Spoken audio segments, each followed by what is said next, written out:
Mother,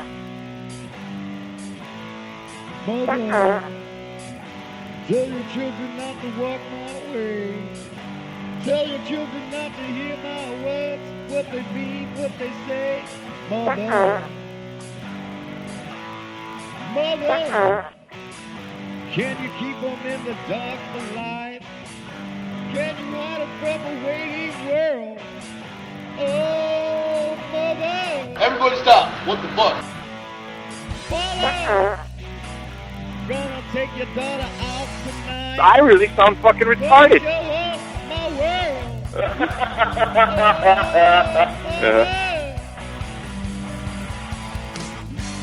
Not about to see your life. You're listening to Privileged White Male Radio.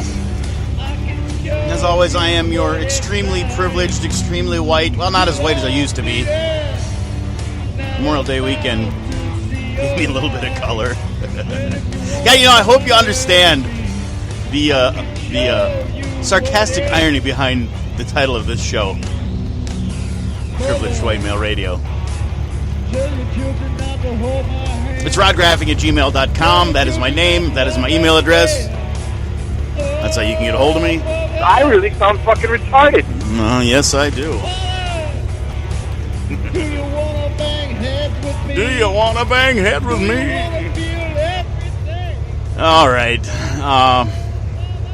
Look, before I get into the content of the podcast today, I just need to take a brief aside because, as some of you may know, especially some of you new listeners who may not know, and you know what? Thank you. And I really honestly mean that. You guys are putting me over here on Spreaker, and I couldn't be happier. The numbers look good, and we're on pace this week to outperform last week. And that's what I'm after here on this goofy little stupid hobby that I do while I drive my truck down the road. And on that note, a message to truck drivers. I said, those of you who may not know, I do drive this truck and do the podcast while I'm driving. Sometimes while I'm laying naked in my sleeper, but for the most part, it's while I'm driving my 18-wheeler, my big rig, my diesel car, my big truck. Oh, the names are slang terms for semi-truck are abundant, and most of them stink, and I don't use them. My truck. It's called a truck. Anyway, I digress. On the note of the whole truck driving thing, I saw something today, and I'm just going to pass this along to those of you out there who may not, be up to speed in the trucking world. There are guys out here. My cousin Clint and I used to talk about this all the time in the old show, the Rod and Clint show, that doesn't exist. Since my dumbass cousin took an office job, and now we don't drive together anymore, so we can't do the show. The show's been getting ruined for 10 years. I'm the only one who's stuck it out and still try to do something in one way, shape, or form. But as we drove, we would see these. We call them cowboy truckers. They're these guys who have this persona about them, like they're like a cowboy. Like you guys see the cowboys out there. They're not real cow. A real cowboy doesn't have to pretend he's a cowboy. He goes and does like real cowboy shit. He probably works on a ranch and rides a horse and works cattle and does real shit. Then there are other people who just dress the part with the boots from the boot barn, the jeans, the skinny jeans, and the belt buckle, and the big giant hat that doesn't have an ounce of dirt on it. I don't call those guys aren't real. And bikers, it's the same thing with bikers. You've got real bikers who live the lifestyle, and then you've got guys who dress the part. They go buy the $500 Harley Davidson leather jacket and Harley Davidson boots and Harley Davidson gloves, and everything's a fucking brand with that shit. But I'll get off of that high horse. I'm wasting way too much time just to make a small, minute point about the trucking industry. These cowboy truckers out here that I see and despise are the ones who play the part. They assume a role as an actor when they get behind the wheel and grab the shifter with the 13 gears and put the pedal to the metal, breaker 19. I saw one of these guys today, and I just want you to know out there that we're not all like this guy. These are the people that... Now, there's a couple of points here I'm going to make quickly before I get on to the real meat of the podcast today. There's 2 points I want to make. First point is, the guy in this truck is not representative. The guy I'm going to describe to you here in a minute is not representative of most of us out here. The first thing I notice is I'm in Minneapolis, Minnesota. I'm on the highway. I'm on 494.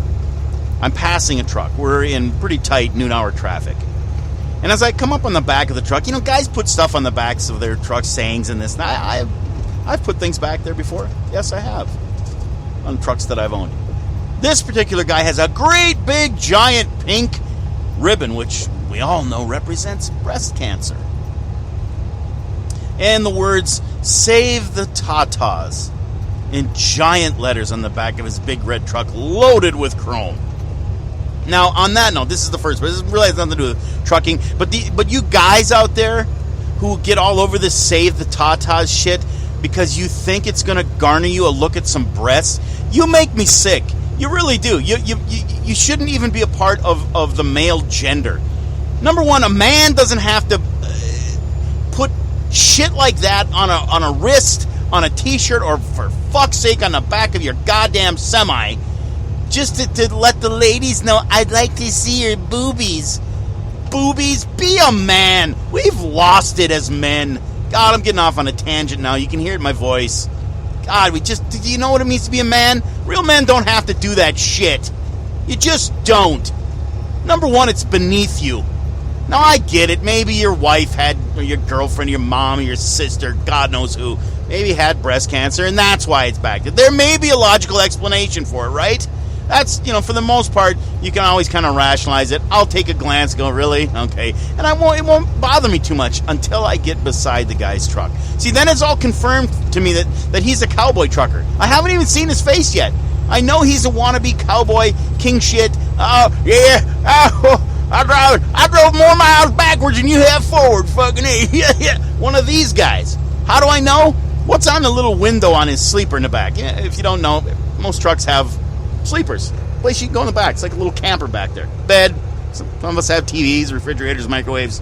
It's pretty nice. What does he have on his little window? Another sticker. And what does this saying say?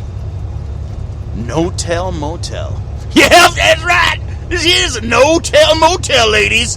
I want to see your titties, and I want to get you in the bag so I can have sex with you, but I won't tell nobody because I'm cool that way. Go fuck yourself. Would you grow up? So now I get alongside of him so I can actually see him. And of course it's the stereotype. He's sitting so low I can barely see his face. He's got the trucker hat and he's just cruising. Because this isn't like a job to him. This isn't like I'm at work now. I'm a race car driver. I'm a stunt driver. I'm a super speedway guy. I'm a look at what I'm doing, Mom. I'm a big boy now. I'm driving a big truck. It makes me sick. This is be a professional. Just be a professional. Be decent. Have some character. You gotta act like some persona. Be comfortable in your own skin. Be who you are. Don't be something else. Put fucking breast cancer stickers in. This breast cancer sticker, I swear to you, it was probably 5 feet tall. It took up the entire back of his truck. That's just a billboard for, "I'm desperate to see tits." Look, buddy, if I want to see some breasts on a woman, I'll go put in the time and do the work, and I'll get a real good look at them. And not only will I look at them, I'll probably touch them. And I'll probably do other unspeakable things to them, too. Because I'm a man. Okay? I don't need to advertise. God, the trucking world is fraught with that shit. Go in the truck stops. "I love boobies" sticker. Really? God, I would sooner stick a hot poker in the end of my penis before I'd put a sticker like that on anything I drive. All right, I'm done with that now. Sorry. I just had to get that off my chest. Oh, God, it just fucking aggravates the shit out of me when I see this out here. All right, on to I can't believe I'm going to talk about this again. But how can I not? How can I not talk about this again? Because it doesn't go away. Well, what am I talking about? Of course, Harambe the gorilla. Harambe the gorilla is still in the news. It's Thursday. I told you on Tuesday when I opened the podcast, first one of the week, what was I talking about? Harambe and the 3-year-old kid that fell in. That's how I opened the podcast, started talking. Matter of fact, I have the audio. I'm going to play, I got a couple clips of, I'm playing clips from my own show now. I've got clips from Monday, and I'll tie it all up in a nice bow. So here's the first clip. Sorry, got to turn the phone around. I know the audio changes when I do that. I'm sorry, I'll try to. Hey, I do have my air conditioning working now, so, at least I don't have to deal with the wind noise anymore. If you've been listening for a while, you've been knowing it's been a problem. All right, here's the first clip from Tuesday's Privileged White Male radio show. Kid gets saved. The story's over. But not today. Not in 2016. There are very few stories are over anymore, don't you think? When something like this happens, it's almost always got to be taken to some illogical, crazy extreme by some group. Okay, there's the first clip from Tuesday's show. What did I say? This won't go away.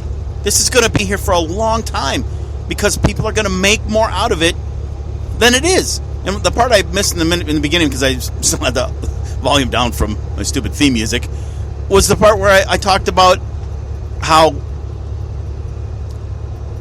in this country, stories are never over. They go on and on and on. Next clip. This is a zoo, controlled environment. This shit ain't supposed to happen. It's not supposed to be like this. You're not supposed to have to kill zoo animals because they're really close to being pets. They're there for our enjoyment, and now we're going to have the big argument, should there be zoos, and is it fair to the animals? Just like the elephants in the circus. There's no more elephants in circuses. Well, some. The cheap ones. The cheap circuses that don't give a shit. Alright, so there you go. What did I say? I said on Tuesday that there's going to be an argument now about should we have zoos or not? Are they relevant anymore? Well, let's go right to CNN. Now I've really got to multitask. Hold on. Pull this up here. There we go. Can you still hear me? I hope so. I heard this on CNN last night, and of course, that's what prompted me to start the phone cast. Yeah, of course. Of course, I got to pass somebody. Another thing, if I could just bitch for a brief second out here on the road, the disparity in speeds amongst vehicles, especially trucks, is just fucking enraging. You got guys doing 80, and then you got other guys doing 50. Could we all fucking figure it out? Let's find a goddamn happy medium. For Christ's sake. It's just fucking stupid. That's how accidents happen. It really is.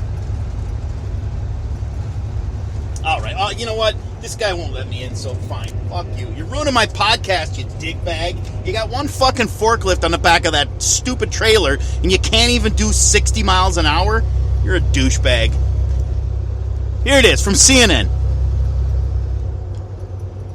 Are zoos obsolete?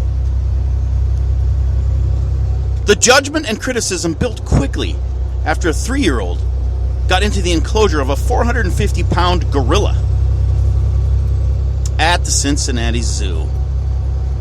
Where were the child's parents? How could the zoo let this happen? Why did an endangered gorilla have to be shot and killed? But another question emerged among parents. Should we be going to zoos at all? The animal advocacy group, what did I say? Group. The animal advocacy group, People for the Ethical Treatment of Animals, said there's a problem with the larger concept of zoos. It said on where else I've been railing against this shit for years too, social media. It said on Twitter that the tragic episode in Cincinnati was the latest proof that, quote, even under the best circumstances, captivity is never acceptable for gorillas or other primates. Never acceptable.